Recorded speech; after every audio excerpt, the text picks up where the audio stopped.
The stars are right, and that means it's time for another episode of The Whisper in Darkness. I'm your host, the Man from Lang. Thank you very much for joining me today. This is part 2 of 3 of my look at the Edge of the Earth expansions for the Arkham Horror LCG. FFG dropped 2 expansions on us Thursday, one containing entirely player cards, the other containing a fresh new campaign. We're going to take a look at the investigators in the box, so let's get started. I'd like to thank the patrons of this channel for their tremendous support. The Arkham Horror LCG community is amazing, and these people have gone above and beyond to bring you content like these previews. If you'd like to support the channel's goals and see your name on this list, head over to patreon.com, sign up for a tier of your choice, and claim your rewards. That would be awesome. Without further ado, let's get started. I am super stoked about the investigators in the Edge of the Earth Investigator expansion. We are getting 5 new investigators. We have Daniela Reyes, who is the Guardian, Monterey Jack, who is the Rogue, Bob Jenkins, who will be the Survivor, Norman Withers, who is the Seeker, and Lily Chen, who is the Mystic. Very excited about Lily. Now, the preview article went into quite a bit of detail about Lily Chen and Norman Withers. We will take a closer look at them in a moment, but I was able to scrounge up some information about the other investigators in the box. Daniela Reyes is the Guardian. She has 4 willpower, 1 intellect, 5 combat, and 2 agility. Now, I hadn't really pegged Daniela as the Guardian investigator in the box, largely because I really don't know a whole lot about Daniela. She is one of the more recent investigators to join the Arkham Files product line, so I really didn't know much about her. In hindsight, it makes a lot of sense that she is the Guardian. She does appear on the Flesh Ward card from the Nathaniel Cho starter deck, so investigators often appear on the cards in the class that they are going to represent. So I guess in hindsight I should have known better. But Daniela is the Guardian. Of course, 5 combat is excellent, 4 willpower is excellent, 1 intellect not so excellent, and 2 agility being pretty typical for Guardian investigators. Not much to say about Daniela. I was not able to find any information about her abilities, so we will have to wait and see on that. Now, Norman Withers, he has been a known quantity since the Ire of the Void novella. He has 4 willpower, 5 intellect, 2 combat, and 1 agility. I've had a lot of fun playing Norman over the years, played several campaigns with him. 4 willpower and 5 intellect is an amazing stat line in many campaigns. Providing a lot of protection from the treachery cards in the encounter deck, as well as being able to scoop up clues very easily. So Norman is going to make his official debut. We're going to take a closer look at Norman here shortly, because we do get his new cards, the Livre de Bon and the Harbinger. Previously, we've only had access to his replacement cards from the novella. Monterey Jack is the Rogue. He has 1 willpower, poor rogues, 5 intellect, 4 intellect, I'm reading the wrong line here, 4 intellect, 2 combat, and 5 agility. Our second 5 agility rogue after, I believe it's Winifred Habermock. Now, I'd sort of pegged way back when, either Monterey either as maybe a Guardian or a Seeker, but it makes a lot of sense for him to be here in the rogue slot, considering that each class seems to be receiving a quote-unquote expedition leader, and Guardians already have an expedition leader in Leo Anderson, who was released in the Forgotten Age expansion, and Seekers have theirs in Ursula, who also appeared in the Forgotten Age. So it makes a lot of sense here for Monterey Jack to fill the rogue slot. 1 willpower, poor 1 willpower rogue, so that's not good news, but 4 intellect is very nice. 2 combat, obviously this guy is not going to be doing a whole lot of fighting, but 5 agility, man. Another, possibly a lot of evasion-oriented rogue here, which I'm very excited about. I'm already salivating at the prospect of hitting lockpicks for a 9. That's going to be pretty spectacular. Again, not much information available about Monterey Jack's abilities, so we just have his stat line. Lily Chen, we're going to look at her in a moment in a great detail, but she has 3 willpower, 2 intellect, 4 combat, and 3 agility. I had sort of pegged her as a Guardian way back when, with a heavy Mystic influence, but it turns out she's a Mystic with a heavy Guardian influence. So Pretty much the same. It looks like her deck building restrictions are going to be very similar to Norman's, so she'll probably have access to only level 0 Mystic cards, and then quite a few cards in the Guardian card pool. But we will take a look at her. The other investigator is Bob Jenkins, the salesman. He, I presume, will fill the survivor slot. I could not find any more information about Bob, other than that you will be wheeling and dealing with him. So perhaps he will have some sort of ability that plays nicely with items. Way back when, I'd sort of pegged Bob as as a rogue, you know, where the typical sort of snake oil salesman kind of guy, but you know, it makes a lot of sense for him here to fill the survivor slot as well. You don't expect salesmen to be particularly heroic, so Survivor fits the bill. And you know, the Survivor investigators tend to be excellent across the board. And so while Bob is not an investigator I really gravitate to, it will be exciting to see what MJ Newman and her design team come up for with Bob. Now, as I mentioned in the Part 1, we are also getting the gold multi-class cards back. They're making their return for the first time since the Circle Undone. The box is going to contain a lot of these multi-class cards, so a lot of deck building options for investigators going forward. It also looks like we'll be receiving gold cards that have experience point costs, so rather than a gold card and then the upgrades pertaining to a particular class, we're just going to get a gold card and then a gold upgrade that you can use in either class. So it saves some card design space without having to create a whole bunch of extra cards. And you know, that probably means we're going to be getting more player cards than we might have otherwise. So I'm always in favor of that. Now let's talk about Lily Chen. Lily Chen has been one of my favorite investigators for a long time.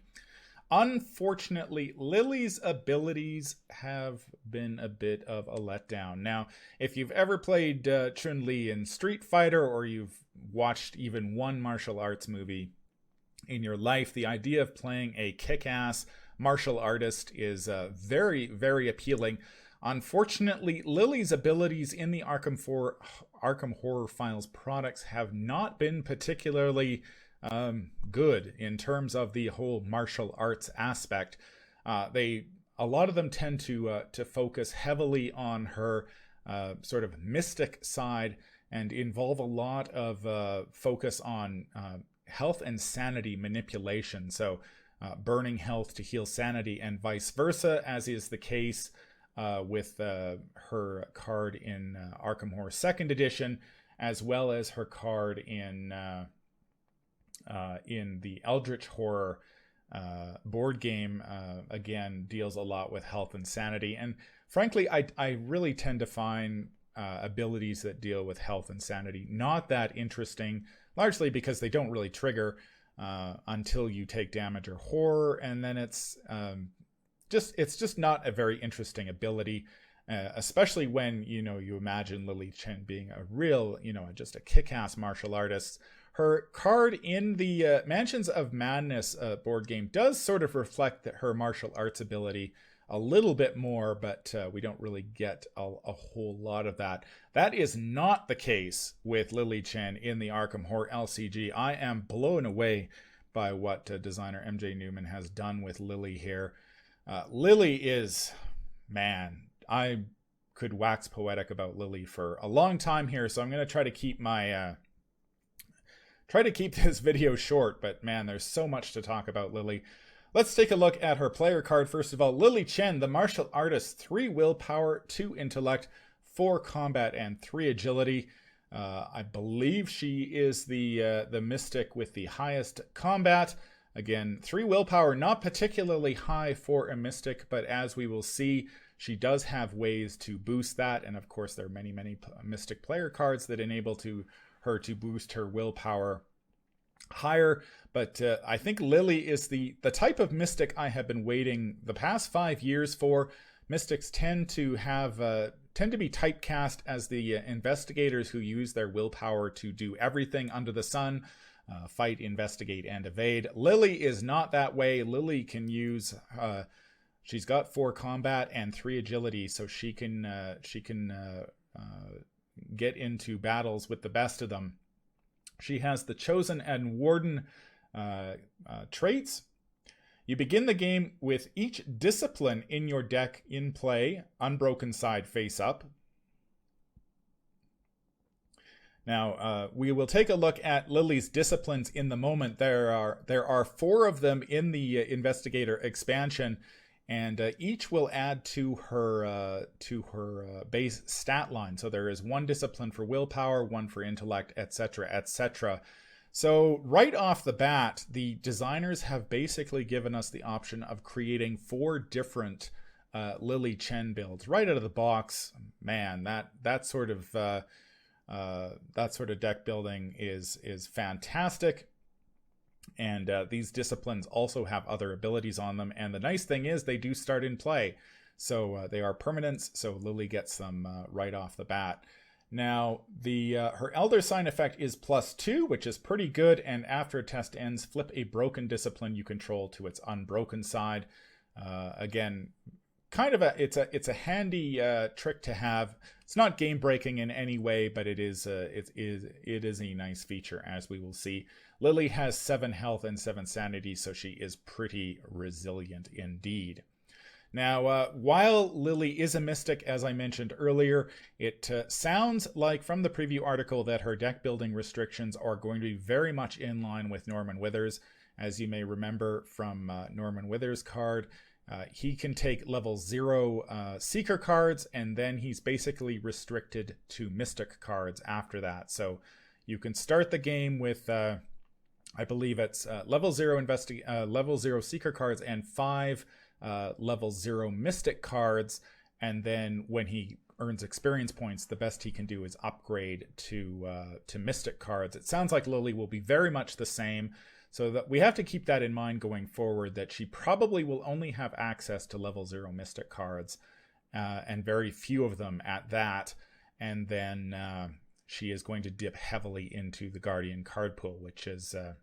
so that kind of makes her similar to Diana in a way, but I think Diana is much more of a can play... Diana you can play sort of 2 ways. You can play her as more of a traditional mystic who just jacks her willpower as high as possible, and then relies on the spells to get the job done, or you can sort of lean more into the Guardian side and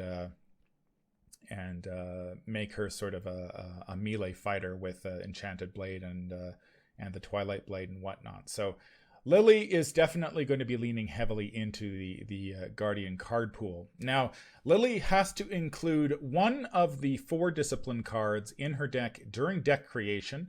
So you have the choice of 4. The preview article spoils 2 of them. We will take a look at those in a second. And then she has the option to add an additional discipline card for every 15 XP she has earned in total. So you start the campaign with 1 discipline card in play at the start of a game, and then for every 15 XP you earn, it looks like you can add 1 more. So Lily will get progressively stronger and stronger as the campaign wears on. Now, if I've done the math right, you can boost Lily up to a 4-3-5-4, which is a pretty stellar stat line, once you've earned 45 experience points. That's probably not going to happen in a campaign all that often. You'd have to have a pretty spectacular campaign, I think, to earn 45 XP, and I don't think you could get anywhere close to that in a solo campaign. But of course, if you are building a standalone Lily deck, feel free to include all 4 disciplines in her deck, and of course you're going to have to add some weaknesses to make up for that. Now, Lily's disciplines are a lot like Mark Harrigan's signature asset, Sophie, in that they are double-sided and they flip back and forth. The nice thing about Lily's disciplines is that they're much easier to flip back than Sophie is. I find that once Sophie flips, she can be very, very challenging to flip back. Not so with Lily's disciplines. You do have to meet certain thresholds in order to flip them back to their unbroken side, but generally it's not too difficult to do. Now, speaking of weaknesses, Lily must include 1 copy of her signature weakness, Burden of Destiny, for each discipline she adds to her deck. So as Lily gains power during a campaign and you add, say, a second discipline to the one you started the campaign with, you will have to add another copy of her signature weakness to the deck. Now, her signature weakness, we will look at that in a moment, is not that bad. It's pretty mild, so I wouldn't worry too much about that. But let's dig a little bit deeper into to Lily Chen here. Let's take a look at her disciplines. As I mentioned, there are 4 in the box. You begin a campaign with 1 in play, and then as you gain experience points, you can add another. They are permanent. The preview article spoils 2 of them. We have the alignment of spirit and balance of body. Alignment of spirit has the unbroken trait, of course. Lily Chen deck only permanent. You get +1 willpower, and as an action, you can take 1 direct damage to heal 3 horror, or take 1 direct horror to heal 3 damage. You flip this asset over, and then when the discipline is on its unbroken side, as a response after the round ends, if you took no damage or horror this round, you can flip this asset to its unbroken side. So as you can see, pretty easy to flip over as long as you're not taking damage and horror too often. Now, balance of the body. Now, this is where we get really exciting. Again, Lily Chen deck only permanent. You gain +1 agility. As an action, 1 at a time, take up to 3 different fight or evade actions. Flip this asset over. This action does not provoke attacks of opportunity. And then once it's on its broken side, as a response after the round ends, if no enemies were at the same location as you at any point this round, flip this asset over to its unbroken side. Now, as you can see, alignment of spirit is very much in keeping with Lily Chen's abilities that we have seen on her cards in the Arkham Horror 2nd Edition board game or in Eldritch Horror. It has to do with healing horror and damage. You have to take an action, take a direct damage. You can heal 3 horror, or take a direct horror and heal 3 damage. Again, I'm not particularly excited about this particular ability. The +1 willpower is nice, of course, but I don't see myself triggering this all that often. Of the 2, this is definitely the one that is the least appealing to me. Pretty easy to flip over as long as back to its unbroken side, but this again is very much in keeping with Lily's abilities we've seen in the past, and I wasn't a big fan of them in those board games, and I'm not particularly a big fan of them here. Now, balance of the body, man, oh man, this one is absolutely fantastic. Now, this one is kept me awake at night last night as I ran through all the different ways you can try to abuse this thing. Now, it says you take an action and 1 at a time, take up to 3 different fight or evade actions. Now, it says 3, so as an action already, you're generating a huge amount of action advantage. You're taking 1 action and getting 3 fight or evade actions. Now, we've seen cards both in the preview as well as cards that have been released already in the Nathaniel Cho starter deck, particularly 1-2 Punch, that let you take additional fight actions for a fight. So theoretically, now I think my math is wrong here, if you use Lily with a card like 1-2 Punch, you could take 2 fight actions regularly. Then you trigger balance of body. Then you could take 2 more, so there's 4. And then you could trigger 1-2 Punch. That would be 5-6 fight actions. And then if you use one of the weapons that was in the preview article, butterfly knives, you could trigger that and get 2 more. So I think around 7 fight actions in 1 turn is what you could use, what you could generate with Lily. Now, Lily really strikes me as the type of investigator who, this is really leans into her martial arts background heavily. She's going to, strike a lot. She's going to take a lot of fight actions, but she's not going to deal a lot of damage with those fight actions. So you're going to be able to generate 5, 6, 7 fight actions in 1 round if you're playing a balance of body build. but you're not going to be hitting for a lot of damage with each of those. So really, you're sort of running up to an enemy and just peppering them with punches, kicks, and chops.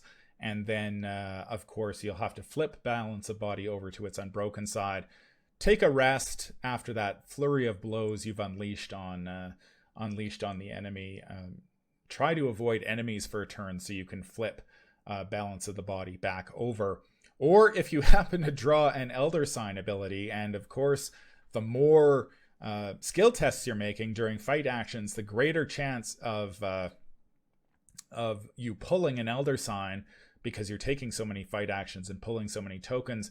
Odds are you might actually be able to pull an Elder Sign during one of those fight actions and flip balance of body back. And if you did it on, one of the non-balance of body actions, you could exhaust balance.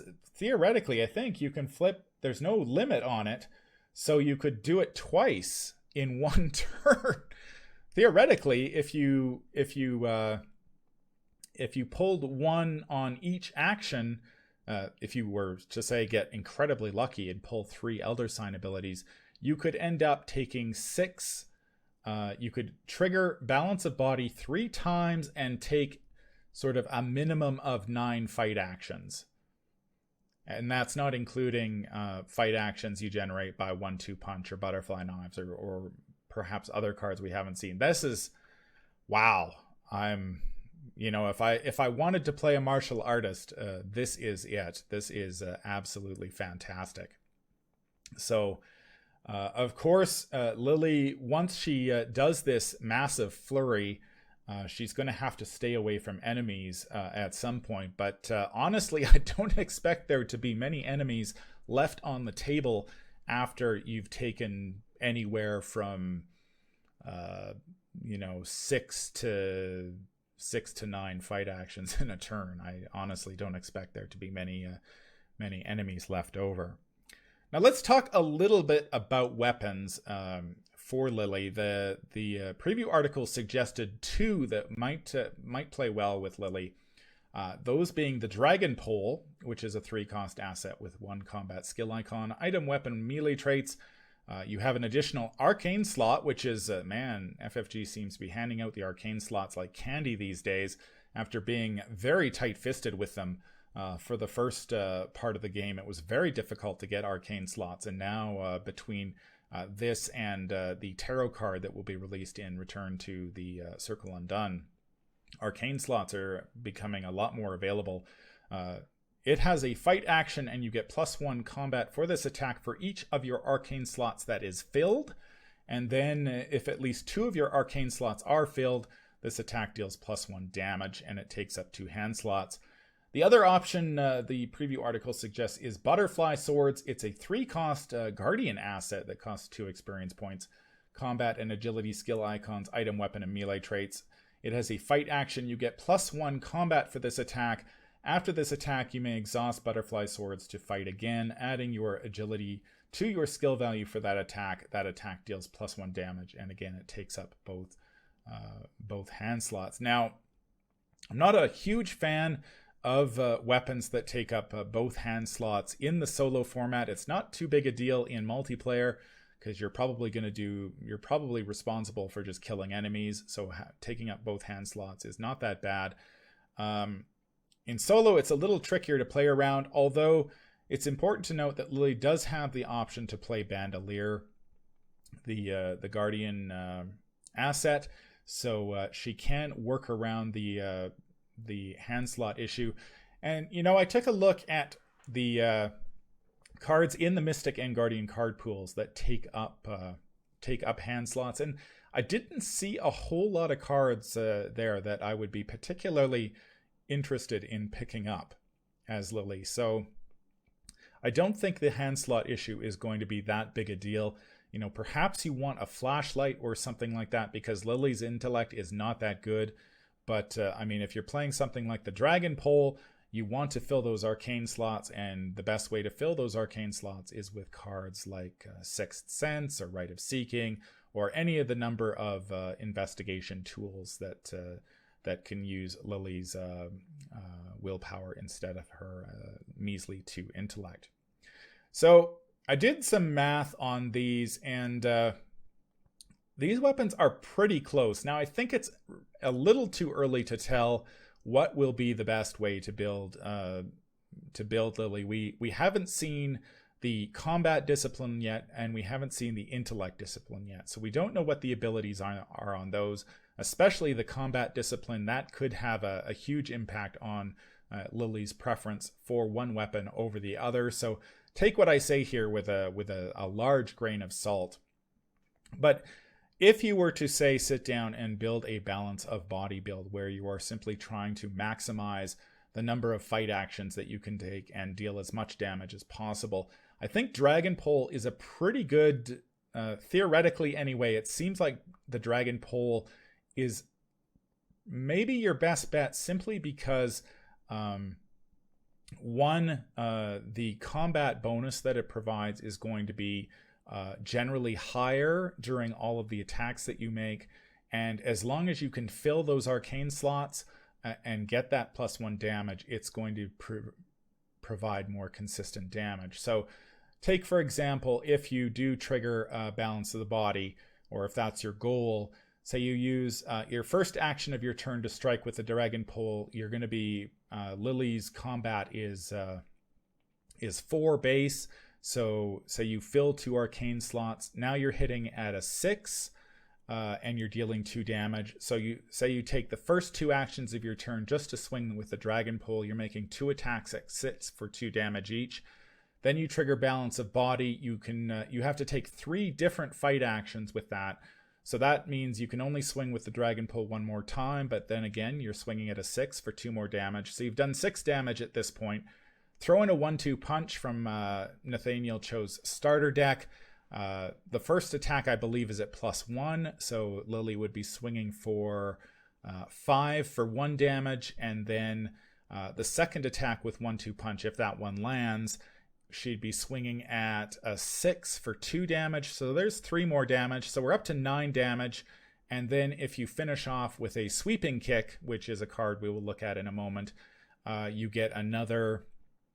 I believe it is, she'd be swinging at a 5 and then dealing another 2 damage. So that's a total of 11 damage over all of those attacks, which is pretty good if you're able to pull off that with the Dragon Pole. Now, if you cannot fill those arcane slots for whatever reason, perhaps there is a Lily Chen build that doesn't care about the arcane slots. You're simply going very deep into the Guardian card pool. If you can't fill those arcane slots for the bonuses, Butterfly Swords is actually fairly comparable. Now, you're not...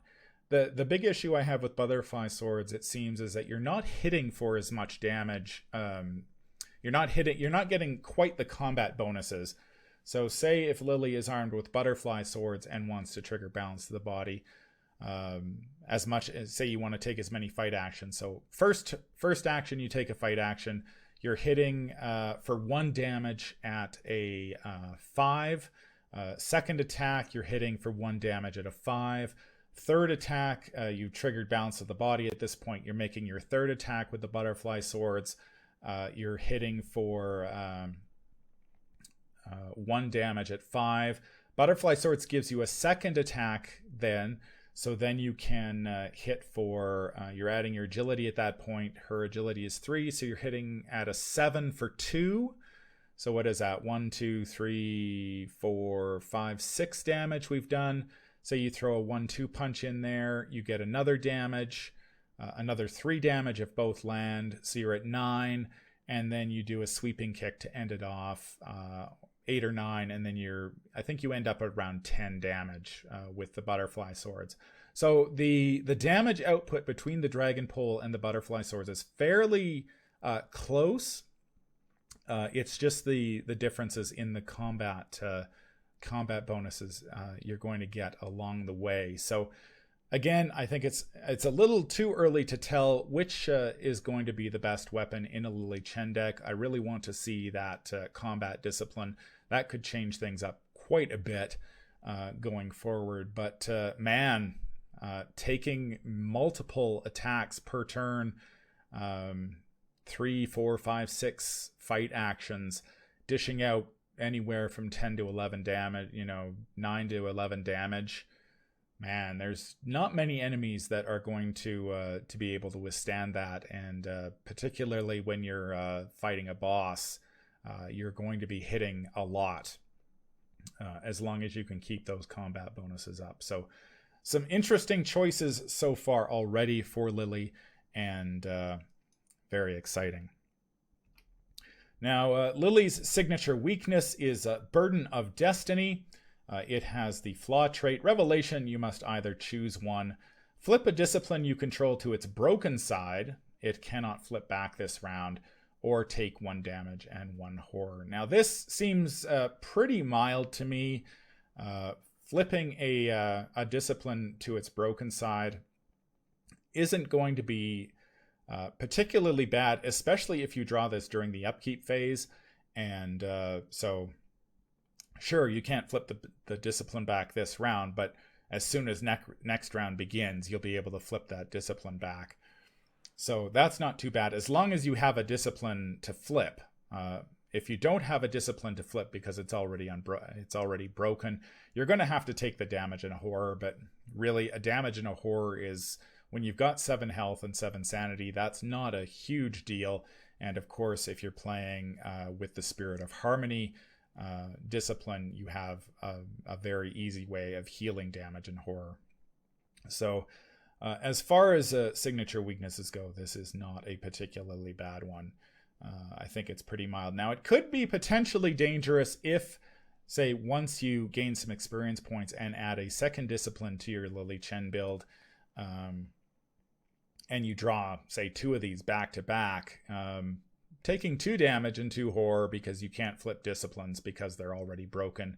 That could get pretty painful pretty quickly, but again, we don't know very much about her deck building restrictions. We don't know her deck size or anything like that. Probably 30, but, who knows? So I'm not overly concerned about Burden of Destiny, especially since it does give you a choice between breaking one of your disciplines or taking a damage and a horror. Weaknesses that give you an option are generally pretty mild. So all in all, I am so excited to get my hands on Lily and play around with the various builds that are going to come out of that. The 4 disciplines are going to create so much deck space, space to build various decks. And of course, we've only seen, I think, 9 cards were in the Edge of the Earth preview. So who knows what other goodies are in store for Lily once we get our hands on the full card pool in the expansion. Norman Withers is the other investigator that the preview article focused heavily on. Of course, Norman has been a known quantity since the Eye of the Void novella was released several years ago. 4 willpower, 5 intellect, 2 combat, 1 agility, Miskatonic trait. He plays with the top card of his deck revealed. Once per round, you may play the top card of your deck as if it were in your hand at a -1 resource cost. He has the forced effect: after a weakness is revealed while on top of your deck, you have to draw it. And his Elder Sign effect is +X. You may swap the top card of your deck with a card in your hand. X is the resource cost of the top card of your deck. And he has 6 health and 8 sanity. Now, I have played several campaigns with Norman. I have enjoyed playing Norman quite a bit. And I think this expansion is going to revolutionize is a pretty strong word, but I think it's going to really revolutionize a lot of Norman Withers builds. And that is largely due to his signature cards. As you may remember, the novella included his replacement cards, which honestly aren't that good. So, but his new signature cards, Livre de Bon and the Harbinger, are quite interesting. So let's take a look at his signature assets. So, Split the Angle, Eye of the Void, was the signature card that was released, the replacement card that came in the novella, and besides a combination with Alyssa Graham from Undimensioned and Unseen, that Mystic ally, Split the Angle is kind of rubbish. It's not a particularly good card because honestly, taking an action to reveal the top card of the encounter deck it's just not worth it. It's not worth taking an action. So more often than not, I would end up committing Split the Angle to a skill test for either 2 willpower or 2 intellect skill icons. The free triggered ability works quite nicely with Alyssa, but if you're not playing that particular build, there's really no reason at all to play Split the Angle on the table. Now, the Livre de Bon is very, man, this is going to change up Norman builds quite a bit. 2-cost asset, 2 willpower, and 1 wild skill icon. So no intellect skill icon on this one. Item Relic Tome, Norman Withers deck only. As a free triggered ability, you can exhaust Livre de Bon to swap the top card of your deck with a card in your hand, which is similar to Norman's Elder Sign effect. And then as a free triggered ability, you can exhaust Livre de Bon to commit the top card of your deck to an eligible skill test performed by an investigator at your location, and it takes up a hand slot. Now, the nice thing, there are a couple of really nice things about the Hyperborean Grimoire here. First of all, it allows Norman to swap the top card of his deck with a card of his hand and then play that card at a -1 resource cost. So if you happen to have a key card in your hand and you want to play it on the cheap, you can use the book here to swap it with the top card of your deck and then play it for -1 resource cost. Now, I think the biggest impact this book is going to have is that it allows Norman to now play more skill cards. I've done a whole video. I did a whole deck tech about Norman. I'll leave a description to it I'll leave a link to it in the description down below. But one of the things about Norman builds has been that they tend not to include a lot of skill cards because, of course, skill cards are committed to skill tests. You do not play them. So if you end up with a skill card on the top of your draw deck with Norman, he's kind of stuck. He can't really do anything with it. He doesn't get to play it at -1 resource cost. He's either got to draw it or get rid of it somehow. Now this book comes along. If you end up with a skill card on the top of your deck, you can now use the book here to swap it out for a card that you can actually play at -1 resource cost, or you can use the second free triggered ability of the book to commit the top card of your deck to an eligible skill test. So Norman decks have tended just to avoid skill cards because they lock him out of his special ability. The book here almost eliminates that problem because it gives you 2 options to get rid of those skill cards. You can either swap it with a card from your hand and get that skill card off the top of your deck, or you can just commit that skill card directly to a skill test that you perform or another investigator performs. And then once that skill card is gone, who knows? There might be a really cool card on the top of your deck, and then you can play that one at -1 resource cost. So it really, Norman has been restricted by the skills he can play. People tend not to play them, and now this book really mitigates that issue quite a bit. So I think this new signature asset is really going to create a lot of new design space for deck builders to revisit Norman and play around with a few more of those skill cards that previously players tended to shy away from just because they really inhibited his ability. So I'm looking forward to seeing what the deck builders in the community come up with here, because there are skills make up quite a bit of the card pool, and there are some very, very good Seeker and Mystic skill cards indeed, and it would be very nice to be able to play more of those, and I think the Livre de Bon here gives Norman a chance to play with more of those skills, and there is actually a player card that they previewed that allows him to do that even more. So pretty cool signature card here.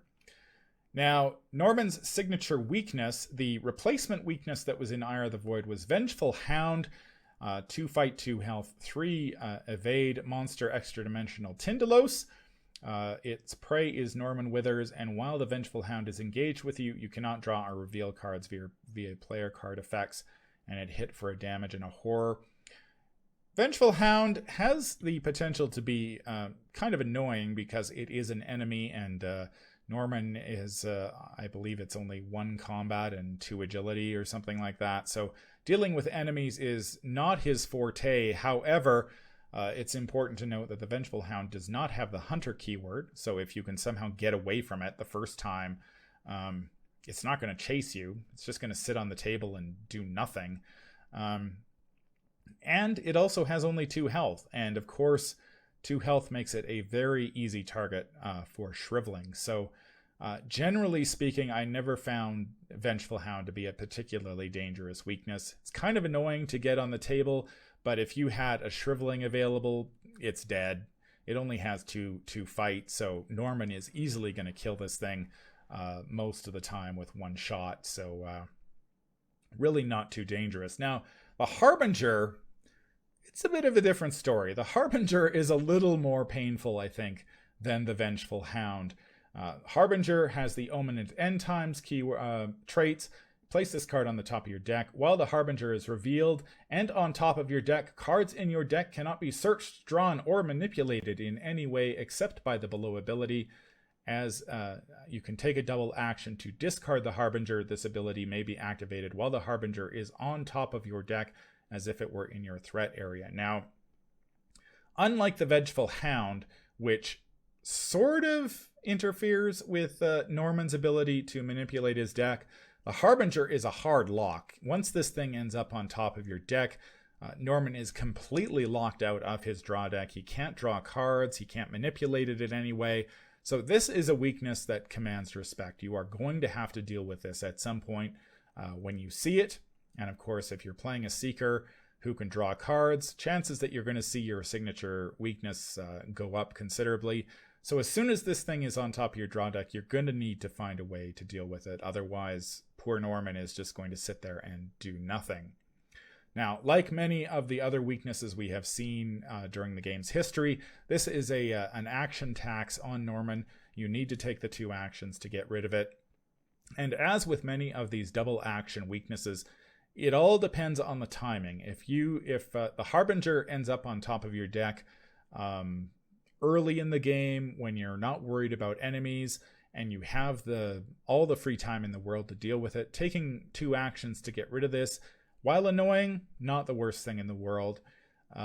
If, however, this thing pops toward the end of a scenario when you may have some enemies on the table, or you're racing to reach an objective, or you're just under a lot of health and sanity pressure, taking those 2 actions can be very difficult to find the time to do that. And so that could be pretty tough on Norman. Again, it's all time dependent. If you got the time to take care of this, no big deal. But man, if you're under pressure and this thing will lock Norman out of his deck, you're going to have to find the time to deal with it. I don't think I think it's more of a problem in solo, obviously, where every action counts. So these 2 action taxes can really hurt you more when you're playing solo. If you're playing Norman in multiplayer and you end up with the Harbinger on your deck, chances are the other investigators around the table can take some of the heat while you take the 2 actions to deal with this. It basically just sets you back 2 actions, no big deal.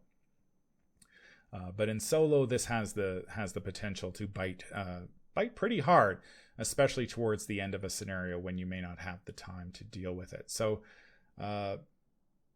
not the worst weakness, but definitely one that you are going to have to deal with. Some of the weaknesses in this game you can safely ignore and just play around. I don't think this is one of them. You can't really just sit there and let Norman sit with the Harbinger on the deck for long. That's going to do it for my look at the investigators or 2 of the investigators at least, in the Edge of the Earth Investigator expansion.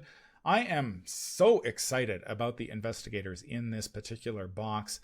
I have been looking forward to playing Lily Chen since this game released, And the fact that she really leans into the whole martial arts aspect, and I will be able to throw chops, punches, and kicks and sweeps with reckless abandon, gives me a great deal of joy.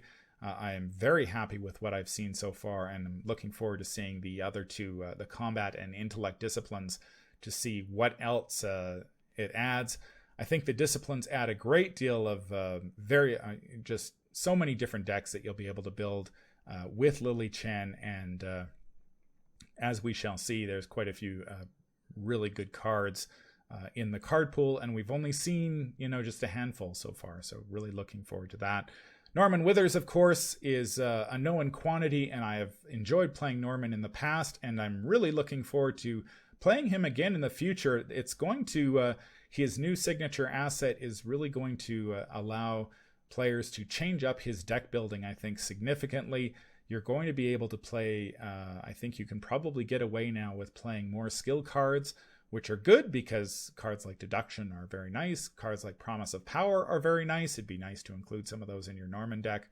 And now you will have a way to work around them if they happen to end up on top of your draw deck. In the past, those cards would would really sort of lock Norman out of his deck. Now you have a way to get rid of them, either to pull them back into your hand or commit them to a skill test and dig a little bit deeper into your deck, so you can look at, you can use Norman's resource deduction or just dig a bit deeper into your deck. As for the other investigators, man, some really intriguing choices here. Looking forward to seeing how Daniela Reyes's 5 combat plays in. She's only the 3rd investigator with that. Love me some high agility rogues, and looking forward to seeing what Monterey Jack's ability is going to, what sort of abilities he brings to the table. And of course, Survivor investigators are strong in solo play, so I hadn't really given Bob Jenkins much thought, but we'll see how what kind of abilities he brings to the table, and see if he is as good as solo investigator as many of the survivors tend to be. This is part 2 of my preview. Man, these are taking lots to talk about, and I will be back in part 3 with a look at the player cards from the preview. I hope that you will join me then. Take care. That's going to do it for this episode. If you enjoyed what you hear, remember to like, comment, and subscribe. If you need to contact me, I can be reached at manfromlang@gmail.com. I'm also on Twitter at manfromlang. Until the stars are right, keep your shotgun close and your elder sign closer. Take care out there, and happy investigating.